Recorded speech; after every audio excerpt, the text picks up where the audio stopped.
done the intro the last 3 weeks in a row. You do it this week. Oh, you have? Yes. You haven't. Good Monday, everybody. Hey guys, it's Morning Musume Monday.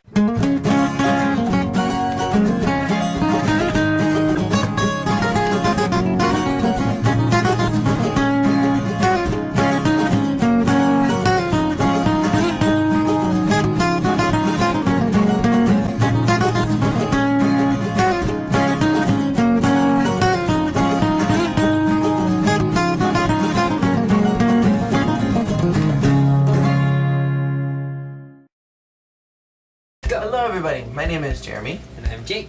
And this week on Morning Musume Monday, we are going to be reviewing Morning Musume's Egao YES NUDE. So this is the intro single for Mitsui Aika. You got a little squishy face. I first want to make a note about the purple costumes, which showed off a lot of their belly and their whole boobie section got covered in a white shirt thingy. But purple is the theme of this video, and it later becomes Mitsui's member color. So I think that it's really cool that her intro song actually features the color that she's later going to be given. That was something that I thought was pretty cool. Cool story, bro. This is also the second time that a member's been introduced into a sex song. We saw Koharu intro into Iropori Jiretai, which was a sex song, and then Egao YES NUDE, which is very much a sex song. And Mitsui is only 14 right now. Just because it has the word nude in it. Did you not read those lyrics? Those lyrics were totally, I'm gonna sex you up, stay with me all night, let's have sex, please. That was that whole entire song. Second, the next thing about Mitsui that I think is important is that she's the only Morning Musume member to ever have come into the group with braces. I had braces. She actually had them just taken off. I had braces when I was 13 and 14. Really? But Morning Musume's girls have never had braces when they come into the group. But I had braces. You're very special. I'm a special snowflake who drinks fruit punch. While Aru Iteru was a very singable song, a very hummable song, I thought, this one is fun to listen to. It had that quality, like, you know, there are songs like maybe you're not going to walk around singing it, but there's just something about it that's just fun to listen to. Yes! Hey DJ! Yes, the Hey DJ, I did some research because I got a comment, and apparently Ayaka Kimura from Coconuts Musume was given the Hey DJ line. I love her. I love Ayaka too, but personally I think there's something really random about that. It's like, hey Ayaka, I know that we didn't give you a proper graduation, and we kind of banished you to the Elder Club without giving you a graduation. But do you want to forever immortalize yourself in Morning Musume and come and do a line for us? Yeah! The line is, hey DJ. Perfect! Alright, come over. Okay! There was just something like really awkward about the fact that they had Ayaka come in and do the line, because literally they treated her with no respect. As soon as Mika Todd graduated, it was kind of like Ayaka didn't exist anymore, and she kind of just got shoved into the Elder Club. And so it was just, I think it's great that she got the line, but it was just random. This was a big event, I think, for Morning Musume, because it was a Yoshigaki lead, and the two of them have had almost no leads. At least Yoshi hasn't since the Manpower, and Gaki hasn't had really anything prominent in a long time. This is a huge sex song, and the last time that we heard a major sex song was I Know Sono Touch My Heart, which had the exact same feel to it of that and that was all little 13, 14-year-olds. That was Ultimate Gumi, and you hated it because you thought it was disgusting and wrong that they had the little girls portrayed in this very like, ooh, stay with me, hold me through the night. Oh, that's right. I remember that. Yeah, I thought that was gross. So how does that stack up to this? This was not as blatantly sexual to me in the same way. Because, first of all, most of the girls are older now. It's not all 13 and 14-year-olds. It's 16 and 17-year-olds with a 14-year-old. There just wasn't, there wasn't something as sharply sexual about this song to me. Except the rolling around in the bed. But even then, like, they weren't really rolling around on the beds. They were on the bed, and the camera was rolling around them. So they weren't rolling around. Reina was rolling around for a while. How old is she now? I don't know. 16 or 17. She's old enough to be making those decisions for herself. So, and I mean, when it showed all the girls on the bed, they were all staying pretty still, maybe just caressing each other. I don't know, this song just didn't seem as sharply, grossly sexual. That other one, just there's something grossly sexual about it. This one was sexy, not sexual. What I really liked about this video, like I said, was that it was just kind of like a fun song to listen to, and I like the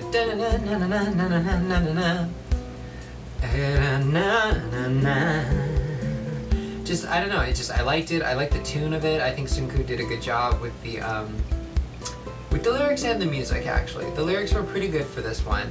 The tune, though, was just fantastic. I didn't care for the orchestrations of the backtrack as much. I liked it better in the live version that we watched. For whatever reason, in the live version, it just worked better for me. Loved their costumes, because they were glittery and purple, and who doesn't love that? And they were uniform, and there wasn't any of this like hodgepodge, like these two girls get this costume, these three get this one, and this one girl gets a pantsuit. I appreciate that, and the glittery purple was probably the closest thing I've seen to the blue summer nighttime dresses in a while, so smile, smile, smile, smile. Egao. Egao, Egao, Egao Yes Nude. There wasn't a lot I disliked about this song. It was nice basic costumes, nice basic set. We had the Tinsley Diarrhea TARDIS shot, and we had the bedroom and the paint splatters, which were sexy paint splatters. In this song, we had a lyric that mentioned Romeo and Juliet without an end. And I thought that particular lyric was really cute because the last time that we had a reference to Romeo and Juliet was in Namida ga Tomaranai Hokago. And in that specific instance, they were kind of just saying we're Romeo and Juliet. And as someone very cleverly pointed out when we put up that video or review of it, is that Romeo and Juliet doesn't have the most happy ending in the whole world. And so I like that they included the without end piece into talking about Romeo and Juliet, because then it doesn't make it seem like Romeo and Juliet for now we're gonna have this great sex relationship and then we're both gonna kill each other. Bye! So I noticed watching the live that Koharu was stuck in either the back or the sides. She was mostly holding off either the left or the right far end, which is something that we haven't seen in the last couple singles. She's usually been front and center, kind of screwing up the whole dance and kind of taking out the whole rhythm of everything. And I think that with the entrance of Mitsui, who isn't maybe the strongest dancer, but is definitely a stronger dancer than Koharu is, I think maybe they complicated the dance a little bit, and then they realized Koharu can't do this. Stick her off to the sides. But let's compensate this by giving her the bridge in the middle, in which she talks about wishing on a shooting star with this guy. And I think it's interesting that the last time a shooting star was referenced was in Furusato, or at least that's like the only one that I can think of. And Furusato was about a relationship that ended and wanting to go home and see mom and telling her, sorry, it didn't work out. You were right, I should have listened to you. So I'm wondering if Egao YES NUDE is really not going to be a happy ending Romeo and Juliet. I'm wondering if it's going to be a sad Romeo and Juliet story, because maybe it's not going to work out because of that reference of drawing lines to other songs. I really like to just go crazy and say that Sunku picks lyrics that had meaning in other songs, and I don't know, maybe it's just my overanalyzing brain, but I like to believe that Sunku does that because I feel like he tries to draw ties from one song to another, and he really tries to do things that we'll see echoes of now and then we'll see full-fledged in the future, or something that happened way before and then you kind of get the ripples of that. So I like to believe that Sunku does that. So it's possible that this song may not have a happy ending after the lights turn off and the cameras go away and the story's over. So that's everything that you had to say. Yes. Okay. What? I didn't want to do this to you as Roman and Sunku because I didn't think it was appropriate. I'm sorry. I really, really am. Because at this time, one of our beloved members has decided that it's time for her to move on from Morning Musume, and the next single will be her last. And that member is Yoshizawa Hitomi. No, don't hit me. I'm sorry. I was trying. I'm sorry. Good. Backpack editions of Craze. I knew it was coming, but it still pisses me off. So last week we asked you guys. Okay, so last week we asked you. Last week. Stop! Last week we asked you guys 2 questions. I asked you guys what your favorite costume in Aruiteru was. My answer was eyes, and these are some of your answers. I really like Migaki's, but I'm just biased towards her. And I love Yossi's. I love Yossi's too. I loved that her boa jacket thing. Jackaboa. So cool. And Sayumi was adorable. I love Sayumi. Sayumi's always adorable. And then I asked you guys if you guys were excited about the entrance of Mitsui Aika. For this week, I would like to ask you, did you find the song sexual or sexy? And there is a difference. Sexual, I would say just sleazy and kind of gross. Sexy is, ooh. Oh god, what is latest? So which one did you find it, sexual or sexy? I found this more on the sexy side of the spectrum. But let us know below and we will pick some comments for next week. And next week we'll be reviewing Kanashimi Twilight. Please don't hurt. Again, it's not my fault because he's graduating. We love you all.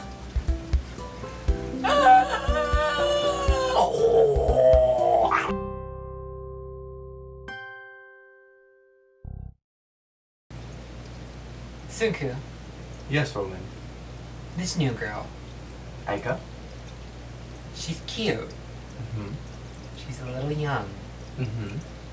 Do you really think she's going to be able to keep up with Oh, the yes. I don't know. I saw her complaining about her ankle the other day, and I think She'll be fine. I just think she's gonna be a whiner. She will be fine. I feel like she's gonna whine a lot. She's will be fine. All right.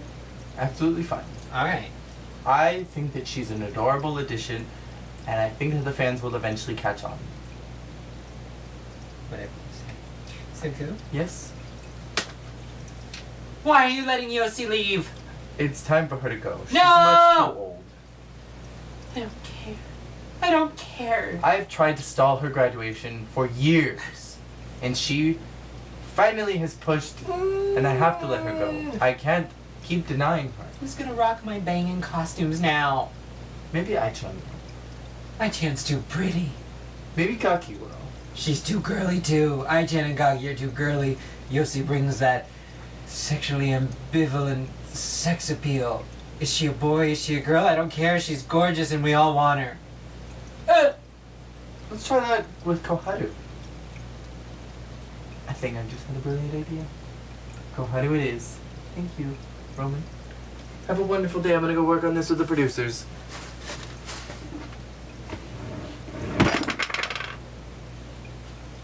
Oh, you gotta be shitting me. Egao YES NUDE あなただから私なのよ愛し合えば止まらないわ終わり知らぬロミオとジュリエット笑顔